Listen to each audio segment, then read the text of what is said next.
ஹாஜி எல்லாம் போட்டுட்டேன். தேங்காய் 50 காய் இருக்கு. காய்ந்ததா? எல்லாமே ஒவ்வொன்னா சொட்டி பார்த்திருக்கிறது ஹாஜி. என்னமோ உண்ட தோட்டத்திலிருந்து இறக்கிறது போல சொல்லுறிய முபா. இந்த பாருங்க ஹாஜி, நான் இறக்குறது கள்ள தேங்காயா இருந்தாலும் நான் தொழில நேர்மையானவன்.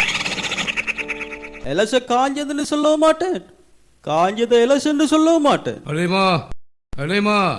ஏ ஹாஜி, ஹலீமா தட கேட்கணும். போன பயணம் தந்த தேங்காய் எப்போ முடிஞ்சிருக்கும். எவன் மரத்துல எப்ப எப்ப காய் காயுது என்பதை முறை வச்சு கணக்கு பார்த்திருப்பதை போலவே எவங்க வீட்டுக்குள்ள எத்தனை எத்தனை காய் முடியுது என்பதையும் சரியாவே கணக்கு வச்சிருக்கான் எந்த முபா. கூப்பிட்டீங்களா? முபா தேங்காய் கொண்டு வந்திருக்கான். எண்ணி பார்த்து அசீமா கிட்ட காசை வாங்கி கொடு. முபா பின்னால கொண்டு போய் வை.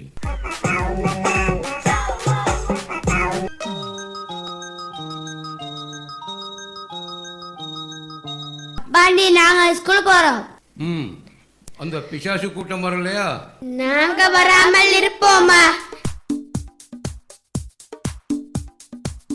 பிசாசிகள் எல்லாம் சேர்ந்து வந்துட்டோம். இந்த முவாத்ஹாஜியோட வேன் உங்களுக்கு எல்லாம் ஸ்கூல் வேன் போல. அருஸ் ஞாபகம் இருக்கா? போற வழியில் அம்மானுக்கு கலர் போட்டியல் வாங்கி கொடு. சரி வாப்பா. என்ன வாப்பா இது? அவர்கள் கொண்டு வர எல்லாத்தையுமே வாங்குறீங்க. யாரோட மரத்தால பித்திக்கிட்டு வராங்களோ, யாரத்தை தூக்கிக்கிட்டு வராங்களோ யோசிக்க மாட்டீங்களா நீங்க?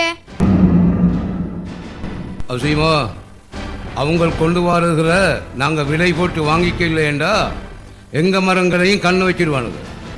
மாடு ஆடு கோழி என்னும் எங்களதுகளையும் கைய வைக்க தொடங்கிடுவாங்க. அப்படின்னாலும் பாப்பா, ஹராம் ஹலால் என்னும் மென் இருக்குல்ல.